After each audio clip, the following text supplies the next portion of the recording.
Hello guys, good morning sa inyong lahat and welcome back dito sa panibago nating video dito sa ating channel. This is Anthony, ang palagyan yung kakwentuhan at ka-sharing ng mga experience dito sa ating mga episode ng pag-aalaga ng paitloging manok. So ngayong umaga na to ang pag-uusapan natin guys ay 6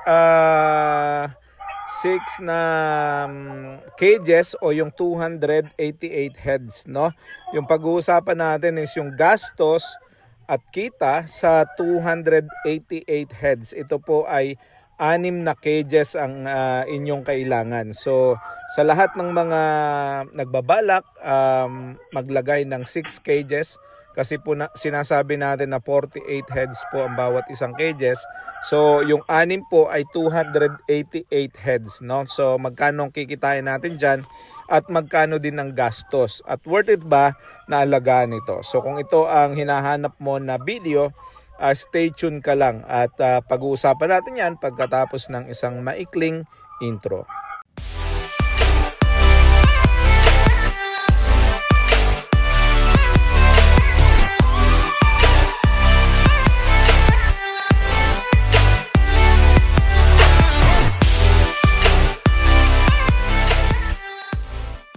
Okay guys, ayan, maraming salamat for tuning in. Salamat sa pagantabay sa ating video.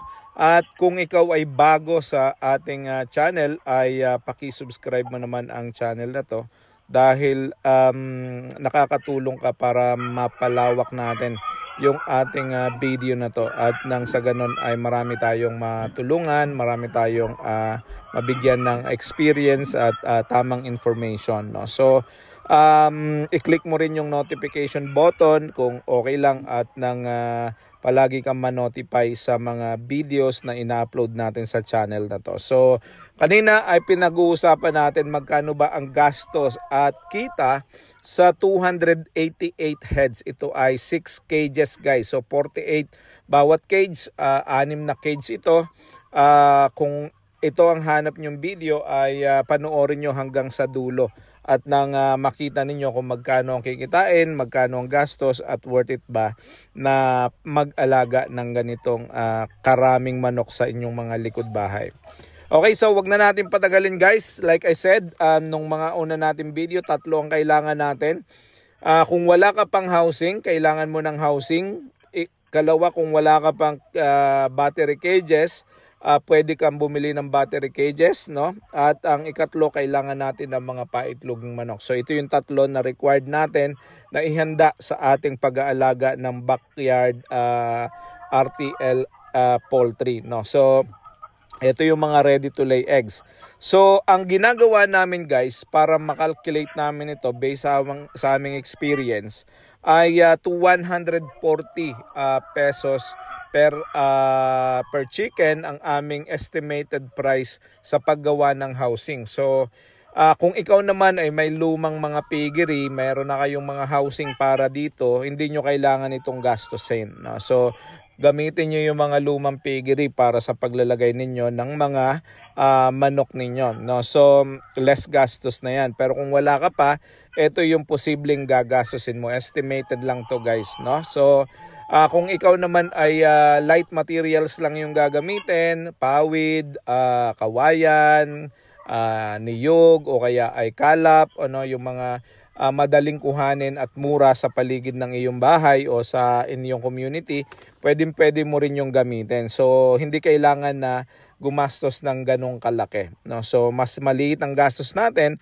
mas malaki ang kikitain natin, no? So yon. Kung wala ka pa at gusto mo yung medyo standard na, ito yung pwedeng gastos, no? Yung 288 na manok mo times 140, no? Yun ay 40,320 or there and thereabouts, no? Pwedeng medyo mas mura ng konti, pwedeng mas mahal ng konti, no? So ang kailangan mo is yung battery cages din. So pwede itong pagawa mo lang yung kawayan at kahoy, pwede na rin, no? Mas mura magagastos doon. Pero kung wala kang time para magpagawa, walang makuhang skilled na pwedeng gumawa ng ganon, pwede kang bumili ng mga battery cages na galvanized, no? Matitibay din yung mga yon, mas madali yon, i-deliver na sa iyo, i-install pa at wala ka masyadong hassle. Ngayon, ang presyo nun ngayon sa market yung mga nasa around 8,500 ang isang cage, no? So kung kailangan mo 6, magkakahalaga yan ng 51,000 lahat-lahat, no? So like I said, makakamura ka kung kawayan at kahoy lang gagawin mo, DIY battery cages.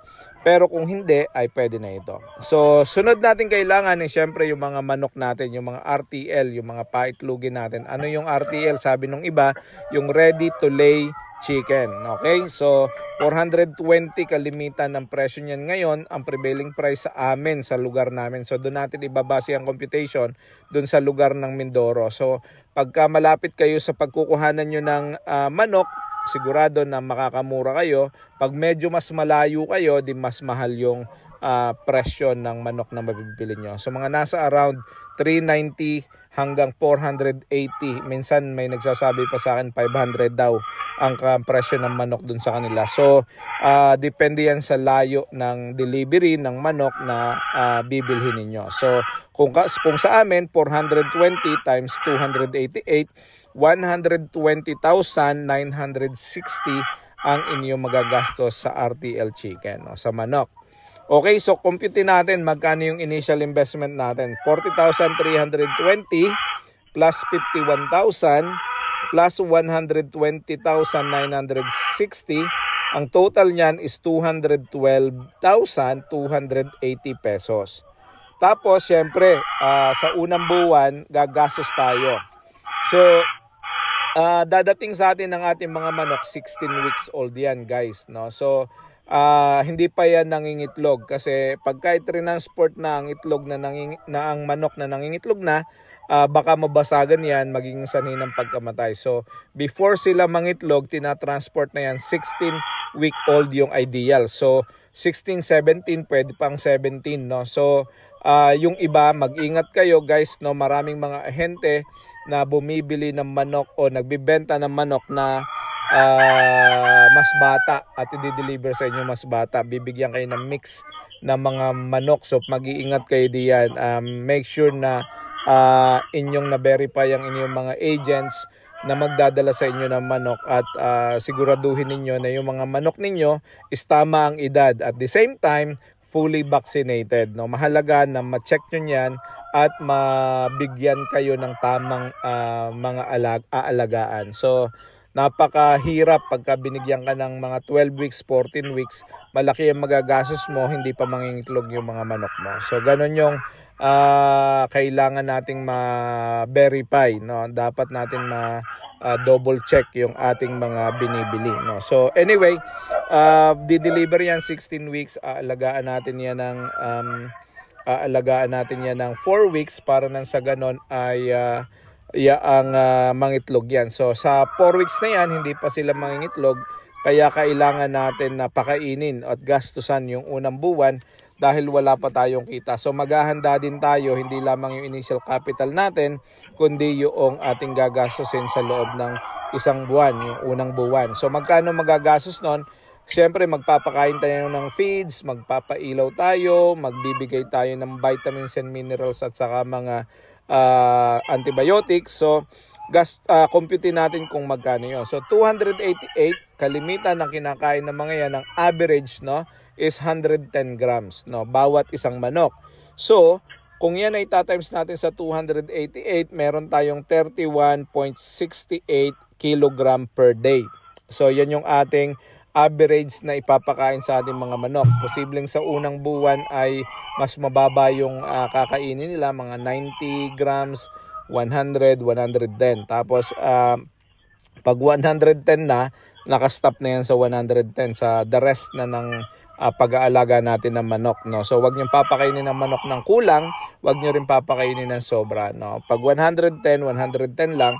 At wag niyong sosobrahan kasi pag sobrahan, tataba ang manok, magkakaroon pa tayo ng problema. Yan ang nagiging sani ng isa sa mga sani ng prolapse. So anyway, 31 kilograms, 0.68, no? times natin sa 30 days kasi 30 days natin aalagaan yung manok, isang buwan, no? Magkakaroon niya ng 950.4 kilograms. I-divide natin sa 50 kilogram per sack para makita natin kung ilang sako magagastos natin sa buwan.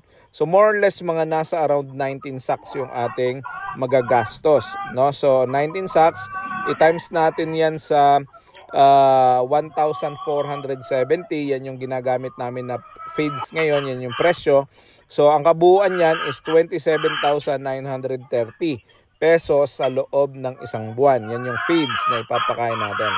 So 500 ang electric na magagastos natin sa isang buwan, mga more or less mga ganon, no? 500 na vitamins and antibiotics ang magagastos natin. Tapos mga nasa around 1,000 pesos ang magagastos natin sa ating mga tray sa isang buwan. So all in all, gagastos tayo ng 29,930. So yung 27,930 plus 500 electric plus 500 vitamins plus 1,000 trays, meron tayong gastos na 29,930. So yan ang magagastos natin sa unang buwan. Ngayon, magkano ang ating computation ng ating income? No? Kikita ba tayo? Siyempre, pagka tayo mag-aalaga ng ganitong manok, gagawin natin itong negosyo, ang iniisip natin, kikita tayo. And siyempre, ang aspiration natin, ang gusto natin mangyari ay kikita tayo. Pag hindi tayo kumita, we might as well not do it. No? So, 288 chicken, ang average na yield niyan sa buong cycle, guys, no, ay mga nasa around 85%. So conservative computation yan is 85%. So kung 85% times natin sa 288, that is 244 eggs, no? Ang makukuha natin every day. So bakit paano tayo nag-come up sa 85? So yung mga manok kasi mangingitlog yan ng mula 21 weeks o maybe more than merong mga manok na nangingitlog na mas maaga, mga 18, 19 nangingitlog na. Pero mga nagsisimula yan sa 5%, 10%, 20%, 50% hanggang dumating yan sa 98% hanggang sa dumating sa 100% pa nga ang iba. Ngayon, magpipik yan sa 100 tapos tayo magdi-decline yan, guys. So sa loob ng 20 months na isang cycle, mag-a-average siya ng mga nasa around 85%. So doon natin kukuhanin yung ating computation. So magkano yon? 244 ang ating per day na makukuhang itlog. Times natin sa 30 days yan kasi isang buwan. Ang ating makukuhang itlog sa isang buwan is 7,320. Times natin sa prevailing prices, yung average prevailing prices sa market, 7 pesos yon, no? Ang sasabihin ng iba, mayroong itlog na 7 pesos, may itlog na 8 pesos, may 9 pesos, 8 pesos, 9 pesos, 10 pesos, no? So, kung mabibenta nyo ang inyo ng retail, mas maganda kasi mas malaki ang profit. So, sabihin na natin yung average is 7 pesos, no? 7,320 times 7 is 51,240 pesos per month ang inyong gross income monthly, no? 51,240 pesos monthly ang magagastos ninyo. So ngayon, i-times natin yan, guys, sa 20, which is the cycle, no? Isang business cycle yan, isang cycle ng pag-aalaga ng paitloging manok. Dito natin, sabi nila, mas iba tumatagal pa, minsan 24 months, minsan 30 months, depende yan sa pag-aalaga, no? So, yun ang hopefully maganda ang pag-aalaga natin kahit na hindi tayo masyado experience at tumagal ng mas mahaba. Pero ang average niyan commercially is nasa around 20 months ang isang cycle. So yung 51,240, itatimes natin yan ngayon sa 20 months, no? Yan yung isang cycle. So ang gross income natin sa isang cycle is 1,024,800. Yan yung ating total income, yung gross natin, no? So ibig sabihin, pag sinabing gross, hindi pa natin nabawas yung ating expenses dyan. So 1,024,800 pesos. Okay, so medyo malaki, napakaganda. Ngayon, kuhanin naman natin yung ating expenses. Magkano yung ating expenses? So syempre, yung ating monthly expenses atin munang i-compute. So 29,000 yung sinabi nating expenses kanina, 29,930. Ita-times din natin yan doon sa 20 months. Okay? So ang total niyan is 598,600 pesos. Okay? So ngayon, ima-minus natin yung 598,600 doon sa ating total na gross income. So 1,024,800 minus 598,600, meron tayong total gross profit na 496,200. Yan yung ating gross profit, no? So yung iba nagtatanong bakit daw hindi ginastos, hindi dinidak yung unang buwan na gastos. So hindi ko po dinidak yon kasi sinama ko na po yun dun sa 20 months, no? So ini-add natin yung iti-times natin sa 20, kasama po dun yun yung inyong first month. So kasama na po yun dun, bear in mind. So meron tayong 496,200, no? So i-minus natin dito sa ating 496,000 yung ating ginastos doon sa ating initial capital investment na 212,280. Yan yung ating cages, yan yung ating housing at yung ating binili ng ating RTL chicken. So ngayon, yung 496,200 minus 212,280 ay ano ang average niyan? So let me just double check guys kasi parang medyo mali yung computation ko. 2 seconds ating i-compute ulit. So 457,400 minus 212,280, meron tayong total na 245,120. So yan yung ating profit, no? So ngayon idadagdag natin dito yung ating pinagbentahan sa kal, no, dun sa ating pinagbentahan sa ating manok na ikinal na. So yung mga manok natin guys na hindi hindi na nangingitlog, ayan, so ibebenta din natin yan. So ipa-plus natin yan dito sa ating kinita. So magiging 31,200, magiging 276,320 yung ating total net profit, no? Hindi pa natin sinama diyan guys yung ating pinagbentahan sa ating mga ipot, no? So pwede din tayong kumita pag nagbenta tayo ng mga ipot ng ating manok. So added pa rin na revenue 'yon. Ngayon, kung kayo ay nagbebenta ng sarili ninyo, mas mataas ang presyo, nasa 250 ang per tray, 260 ang per tray, mas malaki ang inyong kikitain kesa dito sa total natin na 276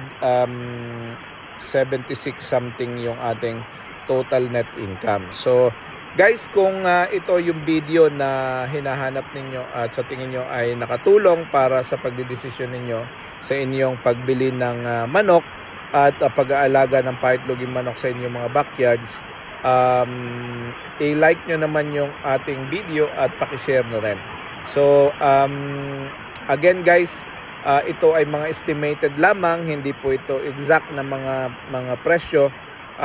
Pabago-bago po ang presyo sa market ng mga itlog, pabago-bago ang presyo sa market ng bibili nating manok. At the same time, hindi po kasama dito yung pagbabayad sa tao. So assuming na kayo po mag-aalaga nito sa inyong mga likod bahay, yan po yung posible nating kitain. So computation lang po yan at estimated income. So disclaimer lang po, hindi po yan eksakto no, na inyong kikitain. So posible na mas mataas dyan, posible ng konti na mas mababa dyan. Depende po sa inyong pagbibenta ng itlog at pag-aalaga. Minsan ang mga manok ay nagkakaroon ng issue sa pangingitlog. Pag hindi po natin alam masyado i-manage, magkakaroon po ng problema. Pero generally, ganito po ang kinikita ng pag-aalaga ng ating mga paitlogin manok. So yun lang po, maraming salamat. God bless and see you all sa susunod na video. Bye-bye!